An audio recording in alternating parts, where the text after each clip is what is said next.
Hello everyone. So myself Anshul. Welcome to my channel Miss Botanophilic and in today's video I'll be telling you about the topic prions.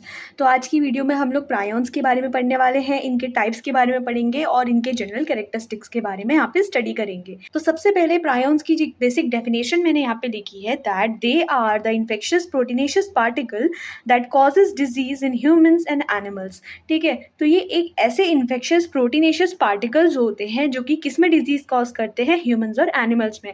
तो पहली चीज़ तो आपको यहीं पे समझ जानी चाहिए कि प्रायॉन्स ऐसे ऑर्गेनिजम्स होते हैं जो कि प्रोटीन से बने होते हैं, और दूसरी चीज़ ये कभी भी प्लांट में डिजीज कॉज नहीं करते हैं, ये कॉज करते हैं disease in humans and animals. Okay, second की प्रायॉन्स की डिस्कवरी किसने की थी? तो इनकी डिस्कवरी की थी स्टेनले प्रूजनर ने, वो भी 1982 पे, and he was given the Nobel prize for his work in prions in 1987। ठीक है, तो 1982 में स्टेनले प्रूजनर ने इसकी डिस्कवरी की थी और 1987 पे इस वर्क के लिए उनको नोबेल प्राइज़ दिया गया था।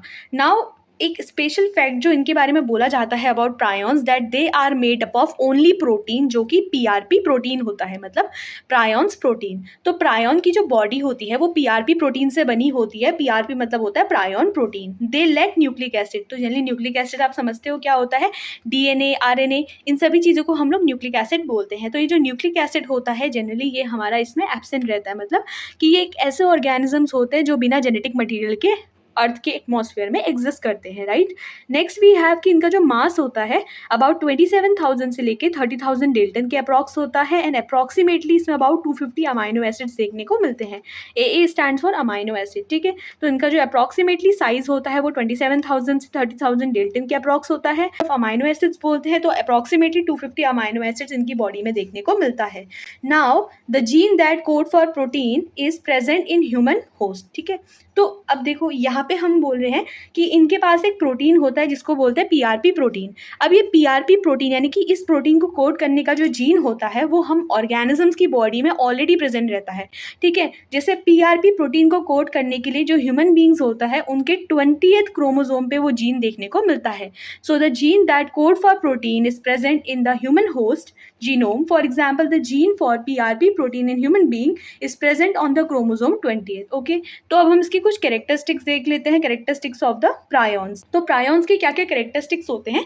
तो सबसे पहले I have mention that they can survive on instrument sterilised by formaldehyde और इनएडिक्वेट ऑटोक्लेव। ठीक है, तो सबसे पहले इनकी अगर हम विएबिलिटी के बारे में बोलते हैं तो आप ये 2 पॉइंट वहाँ पे मेंशन कर सकते हो that they can survive on instrument sterilised by formaldehyde और inadequate autoclave and they can survive on buried animal for several years. Next we have is they are not inactivated by temperature up to 90 degree Celsius. तो high temperature resistant होते हैं ये, क्योंकि 90 degree Celsius तक भी इनकी body survive कर सकती है without any kind of damage. After this is that their infection is not sensitive to radiation treatment. इनकी जो बॉडी होती है, इनका जो इन्फेक्शन होता है उसको हम लोग रेडियोथेरेपी से बिल्कुल भी क्योर नहीं कर सकते। आपने सुना होगा कि जो वायरसेस होता है अगर वो कोई इन्फेक्शन कॉज करते हैं तो उनके वायरल इन्फेक्शन को हम क्योर कर सकते हैं कीमोथेरेपी, रेडियोथेरेपी, अलग अलग थेरेपीज आती है। यानी कि रेडियोथेरेपी में हम लोग रेडिएशंस का यूज़ करते हैं, लेकिन यहाँ पे रेडियोथेरेपी का कोई भी यूज़ नहीं होता है। रेडियोथेरेपी से हम प्रायॉन्स के थ्रू जो डिजीज़ होती है उनको क्योर नहीं कर सकते। इसका रीज़न ये है क्योंकि यहाँ पे न्यूक्लिक एसिड ही प्रेजेंट नहीं होता है। अगर न्यूक्लिक एसिड ही प्रेजेंट नहीं होगा तो ये किस में जाके क्या करेगा, म्यूटेशन कॉज करेगा। तो उस वजह से यहाँ पे रेडिएशन ट्रीटमेंट का कोई भी यूज़ नहीं होता है। After this we have enzyme destroying RNA और DNA do not affect its activity. ठीक है, आपने सुना होगा कि एंजाइम्स होते हैं जो कि डीएनए और आरएनए डाइजेस्टिंग एंजाइम्स होते हैं। तो उन एंजाइम्स का क्या होता है, यहाँ पे कोई भी इस पे असर नहीं होता इन प्रायॉन्स। इसका रीज़न आप समझ ही गए होंगे, क्योंकि यहाँ पे न्यूक्लिक एसिड एब्सेंट होते हैं। Nucleic acid is DNA, RNA. ठीक है, ये दोनों ही न्यूक्लिक एसिड होते हैं। अगर न्यूक्लिक एसिड इसमें एब्सेंट है तो कोई भी जो एंजाइम डिस्ट्रॉय करने के काम आता है न्यूक्लिक एसिड को, उनका इनकी एक्टिविटी पे कोई भी असर नहीं पड़ेगा। उसके बाद से फिफ्थ इसका जो कैरेक्टरिस्टिक फीचर होता है प्रायॉन्स का वो ये है दैट प्रोटीन डीनेचरिंग एजेंट, जो प्रोटीन डीनेचरिंग एजेंट्स होते हैं like phenol and urea, they effect the prion activity.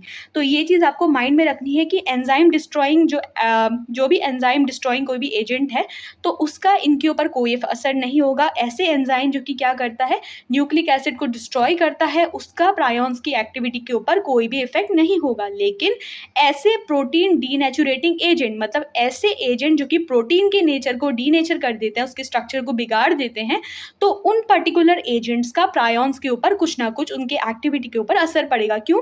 क्योंकि प्रायॉन्स क्या है, वो अपने आप में प्रोटीनेशियस पार्टिकल है, राइट। तो उसका कुछ एग्जाम्पल है लाइक फिनॉल एंड यूरिया। तो फिनॉल एंड यूरिया को यूज करते हुए हम लोग प्रायॉन्स की एक्टिविटी को रिड्यूस कर सकते हैं।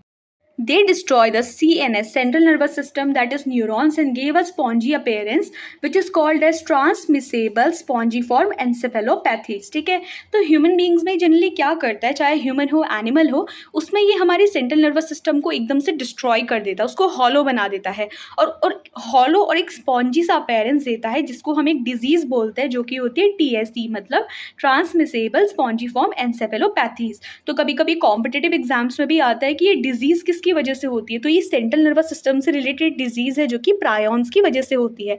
अब हम बात करते हैं इसके इंक्यूबेशन पीरियड की तरफ। तो what is incubation period? Incubation period कहने का मतलब है कि इसकी लाइफ स्पेन कैसी होती है, कब इसके बारे में हमें पता चलता है। तो अगर इसकी इंक्यूबेशन पीरियड के बारे में कहेंगे तो बहुत लॉन्ग होता है, मतलब ये बॉडी के अंदर आराम से कितने दिनों तक भी रेस्ट कर सकता है, इतना ज़्यादा इसका इंक्यूबेशन यानी कि रेस्टिंग पीरियड होता है। अब हम यहाँ पे कहेंगे कॉजेज सेवरल डिजीज। देखो, जो प्रायॉन्स होता है वो बहुत सारे डिजीज के लिए रिस्पॉन्सिबल होता है। जैसे एनिमल्स की अगर हम लोग बात करते हैं तो एनिमल के केस पे स्क्रैपीज नाम की एक डिजीज होती है जो कि गोट और शीप में देखने को मिलती है, तो ये होती है because of the prions. Similarly we have the mad cow disease. अगर इस मैड काउ डिजीज के बारे में कहेंगे तो ये जो मैड काउ डिजीज होती है 1996 पे यूनाइटेड किंगडम में अप्रॉक्सीमेटली थाउजेंड्स ऑफ कैटल्स की डेथ हो गई थी। ये हुई थी because of the disease mad cow disease की वजह से। अब उस टाइम तो ये पता नहीं था कि ये किसकी वजह से हुई थी, बट बाद में ये पता चला कि ये किसी एक ऐसे स्ट्रक्चर की वजह से एक डिजीज होती है जो कि प्रोटीन से बना है और उसके पास कोई जेनेटिक मटेरियल ही नहीं है, ठीक है। उसको नाम दिया गया बाद में प्रायॉन्स। इसके बाद से नेक्स्ट आ जाता है एनसेफेलोपैथी, ठीक है। तो तीसरी डिजीज, ये 3 डिजीज होती है, स्क्रैपीज, मैड काउ डिजीज और एनसेफेलोपैथी, जो कि मैं ऑलरेडी आपको ऊपर एक्सप्लेन कर चुकी थी। यहाँ पे सेंट्रल नर्वस सिस्टम बिल्कुल हॉलो हो जाता है। तो ये तीनों डिजीज हमें एनिमल में देखने को मिलती है। अगर हम लोग ह्यूमंस के बारे में कहेंगे तो ह्यूमंस में भी ये बहुत हार्मफुल डिजीज कॉज करता है, लाइक कुरू डिजीज। अब कुरू डिजीज क्या होती है, इसमें जनरली जो सिम्टम्स होते हैं वो 1 to 15 ईयर्स के बीच में देखने को मिलते हैं। यहाँ पे क्या होता है, जो सिम्टम्स होते हैं वो आफ्टर इन्फेक्शन देखने को मिलते हैं, जैसे हेडेक, सर दर्द होने लग जाती है, inability to walk. Then we have the CJD। अगर CJD कहेंगे तो ये होता है क्रुइट्ज़फेल्ड-जैकोब डिजीज, ठीक है। इसके है क्रुइट्ज़फेल्ड-जैकोब डिजीज। जनरली मेंटल प्रॉब्लम आने लग जाती है, तो मेंटल डिग्रेडेशन देखने को मिलता है, loss of motor function and eventual death, ठीक है।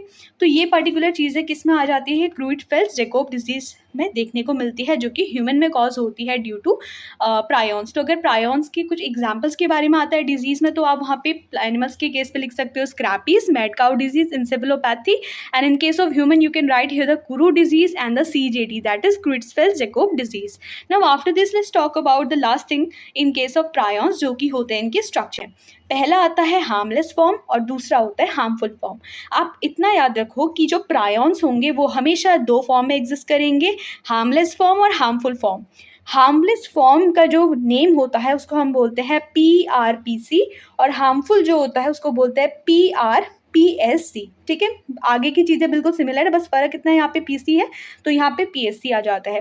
तो दोनों के नेम अलग अलग है, ये कॉम्पिटिटिव पर्पज से भी बहुत इंपॉर्टेंट है। दैट अगर हम हार्मलेस प्रायॉन्स के बारे में कहते हैं तो वहाँ पे आता है PRPC और हार्मफुल के बारे में कहेंगे तो उसका नाम होता है PRPSC। जो सेकेंडरी प्रोटीन होता है उसके 2 स्ट्रक्चर होता है, अल्फा हेलिक्स होता है और बीटा प्लेटेड शीट होता है। तो वही स्ट्रक्चर आप यहाँ पे देख सकते हो कि इधर पे क्या है, हमारे यहाँ पे सिर्फ हेलिकल फॉर्म देखने को मिल रही है, ठीक है। तो हार्मलेस वाला जो होता है जिसका नाम होता है PRPC, उसमें सिर्फ और सिर्फ हेलिक्स देखने को मिलता है, लेकिन जो हार्मफुल फॉर्म होता है वहाँ पे अल्फा हेलिक्स के साथ बीटा प्लेटेड शीट भी देखने को मिलती है। आप देख सकते हो कि ये बीटा प्लेटेड शीट है जो कि एंटी पैरेलल मैनर पे अरेंज है, और यहाँ पे ये जो हेलिकल नोडल्स लाइक स्ट्रक्चर दिख रहे हैं ना, ये जो नोडल लाइक स्ट्रक्चर है ये अल्फा हेलिक्स को रिप्रेजेंट करते हैं। तो ये चीज़ आपको पता होनी चाहिए कि दोनों में डिफरेंस भी क्या होता है। डिफरेंस ये होता है कि इसको PRPC बोलते हैं तो इसको PRPSC बोलते हैं। यहाँ पे सिर्फ और सिर्फ हेलिकल फॉर्म देखने को मिलता है प्रोटीन का, यहाँ पे प्रोटीन के दोनों फॉर्म होते हैं, यहाँ पे अल्फा हेलिकल फॉर्म भी होता है और बीटा प्लेटेड शीट भी देखने को मिलती है, ठीक है।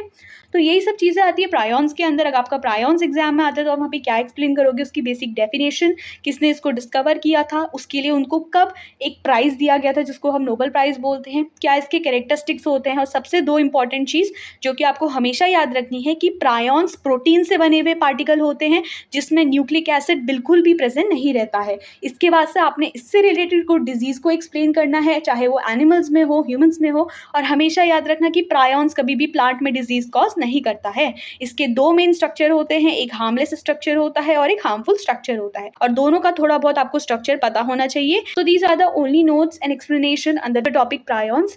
If the video is helpful, then please like, share and subscribe. Thank you.